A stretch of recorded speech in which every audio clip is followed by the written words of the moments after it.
എനിക്ക് വളരെ പ്രിയപ്പെട്ട ഒരു ദിവസം എന്നുള്ളതിന്റെ അപ്പുറം ഇവിടെ വളരെ സന്തോഷം നൽകുന്ന ഒരു ദിവസം ആണ്. അതിനപ്പുറം ഇന്ന് പ്രിയപ്പെട്ട മാമുക്കോയ നമ്മോട് വിട പറഞ്ഞിട്ട് ഒരു കൊല്ലമാവുന്ന ഒരു ദിവസം കൂടിയാണ്. ഈ സബ്ജക്റ്റ് ഞാൻ ആദ്യമായിട്ട് എൻ്റെ ഫസ്റ്റ് സിനിമ കഴിഞ്ഞതിന് ശേഷം പ്രിയപ്പെട്ട മാമുക്കോയനോടാണ് പോയി പറയുന്നത്. അദ്ദേഹം പ്രധാന കഥാപാത്രമായിട്ട് ചെയ്യേണ്ട സിനിമയായിരുന്നു അത്. ഒരു പ്രത്യേക സാഹചര്യത്തിൽ അദ്ദേഹത്തിന് ചില രോഗങ്ങൾ വരികയും ശബ്ദത്തിനൊക്കെ മാറ്റം വരികയൊക്കെ ചെയ്ത സമയത്താണ് മറ്റൊരു കഥാപാത്രം, മറ്റൊരു നടനെ വെച്ച് ഈ കഥാപാത്രം ചെയ്യിപ്പിക്കേണ്ടി വന്നത്. അത് പല അന്വേഷണങ്ങൾക്കൊടുവിൽ ആണ് ഇതിന്റെ നിർമ്മാതാവും നടനും കൂടിയായിട്ടുള്ള ശ്രീ മനോജ് ഗോവിന്ദൻ അദ്ദേഹത്തോട് ഞാൻ പറയുന്നത്, അങ്ങനെയാണെങ്കിൽ മനോജേട്ടൻ തന്നെ ഈ കഥാപാത്രം ചെയ്താൽ മതി.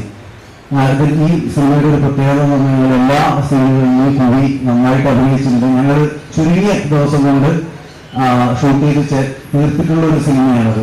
വളരെ നമ്മൾ ചാർലിയൊക്കെ കണ്ടിട്ടുള്ള നിങ്ങൾക്ക് അറിയാം, കുറെ ദിവസങ്ങൾ എടുത്തിട്ട് ഷൂട്ട് ചെയ്യുന്ന സിനിമയാണ്.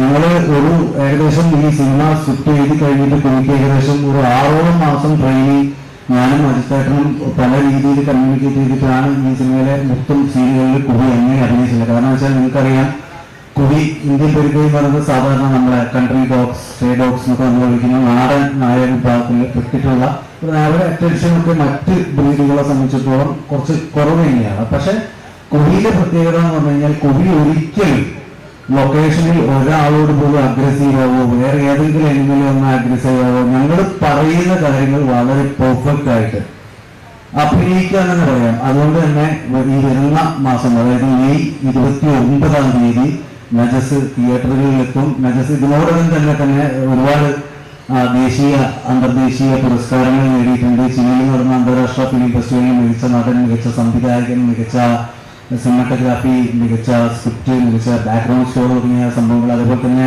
ഷിംല അന്താരാഷ്ട്ര ചലച്ചിത്രോത്സവത്തിന് മികച്ച ഇന്ത്യ സിനിമയ്ക്കുള്ള പുരസ്കാരം, ജാർഖണ്ഡ് അന്താരാഷ്ട്ര ഫിലിം ഫെസ്റ്റിവലിൽ മികച്ച ഇന്ത്യ സിനിമയ്ക്കുള്ള പുരസ്കാരം, അതേപോലെ നമ്മളെ കേരള സ്റ്റേറ്റ് ഫിലിം ക്രിറ്റിക് അവാർഡിലെ മികച്ച ദേശീയ വിദ്യാഭ്യാസ ചിത്രത്തിനുള്ള പുരസ്കാരവും, ഇതിൽ അഭിനയിച്ചതിന് ശ്രീ മനോജ് ഗോവിന്ദന് മികച്ച നടനുള്ള പ്രത്യേക ജൂറി പുരസ്കാരം ലഭിച്ചിട്ടുണ്ട്. അതുപോലെ ഇപ്പോഴും ചില ഫെസ്റ്റിവലുകൾ നടക്കാനുണ്ട്. തീർച്ചയായിട്ടും നിങ്ങൾക്ക് ഇത് വലിയ വലിയ സിനിമകളുടെ കൂട്ടത്തിൽ തികച്ചും എൻജോയ് ചെയ്യാൻ പറ്റുന്ന, ഒട്ടും ഇന്റലക്ച്വൽ ഈ പറയുന്ന സാധനങ്ങളൊന്നുമില്ലാത്ത സിനിമയാണ്. ഇങ്ങനെ അവാർഡ് സിനിമ കാറ്റഗറിയിൽ വരുന്ന ഒരു സിനിമയല്ല. അതുകൊണ്ട് തന്നെ എല്ലാവരും കഴിവിൽ തിയേറ്ററിൽ തന്നെ നജസ് കാണണം എന്ന് ഞാൻ അഭ്യർത്ഥിക്കുകയാണ്. അതുപോലെ ഇവിടെ ഈ പ്രോഗ്രാമിൽ